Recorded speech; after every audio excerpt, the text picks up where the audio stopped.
Most disappointment isn't about what actually happened. It's about what we expected to happen. Let me ask, when has anything ever gone the way we expected it to? On the timeline we expected? Or to the degree we expected? And yet, we base our peace around expectations that are out of our control. We surround our happiness with desired outcomes, around people responding how we hoped, or life unfolding the way we desired. And when it doesn't, we take it personal. My name is Joseph Birdsong, and there are seasons of my life that I carried a quiet bitterness. Not because something catastrophic happened, but because life didn't turn out the way I expected it to. See, I expected my wins to be seen, and when they weren't, they felt insignificant. Not because they were insignificant, but because I gave their value to someone else. And it wasn't just about recognition. It showed up in my relationships.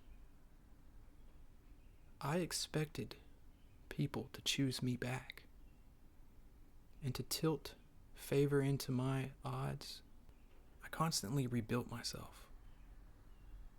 See, I felt if I could become disciplined, loving, and stable, then I would become undeniable. But I wasn't building to get better. I was rebuilding to force an outcome. And still, those people didn't choose me back. And that's when I realized effort does not guarantee outcomes. And this also followed me into work. I'd been told for decades that if I worked hard, kept my head down, and showed up 5 days a week, I would be fulfilled. So I did. And I wasn't fulfilled. Fulfillment was nowhere to be found. The only thing that remained was a statement. This isn't going the way I expected it to. See, I believed that if I did things the right way,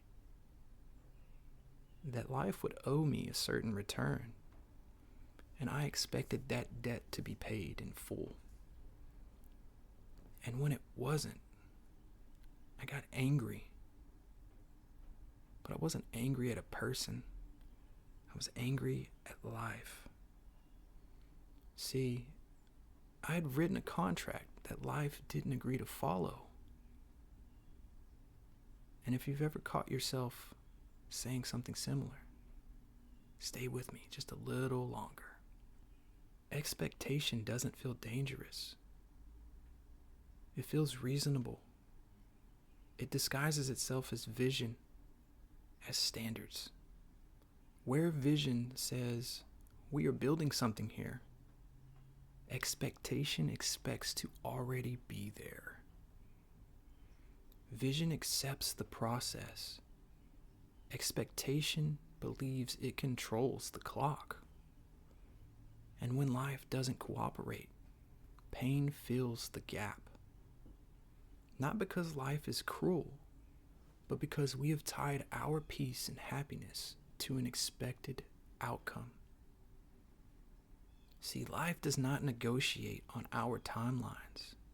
It just flows. An expectation is that invisible contract that we write and no one else signs.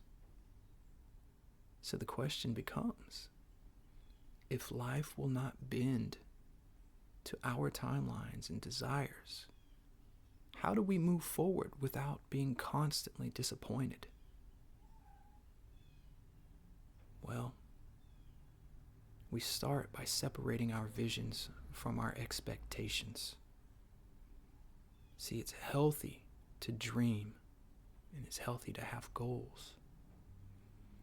But expectation puts a weight on those things and sets us up for failure. It says it has to happen this way, at this time, with this result, or else. Next, we replace should with is. We have to listen to our internal language. This shouldn't be happening. They shouldn't be talking like that. I shouldn't be here. Life doesn't respond to should, but it does respond to is in all of its tenses. This is happening. They are talking like that. I am here. Acceptance isn't surrender. It's clarity. And when you see it, you start to regain agency. But when you argue with it, you multiply your suffering. Finally, we focus our efforts and release the outcome. This is where many of us get stuck. We are responsible for our effort, our preparation, and our responses. But we are not responsible for the timing, other people's choices, or the way life unfolds. We can do everything right and still not get the expected outcome that we desire. But that doesn't mean we need to lower our standards. It just means we need to loosen expectations' grip on our life. We need to keep our vision focused and release the outcome.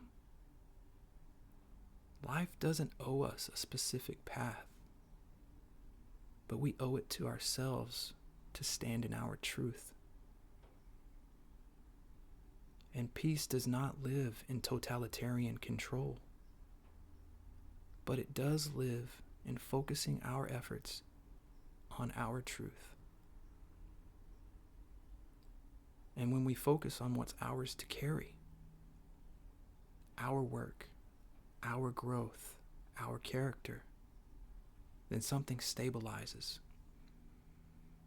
And it's not life. It's you. Welcome back to the Birdsong Way.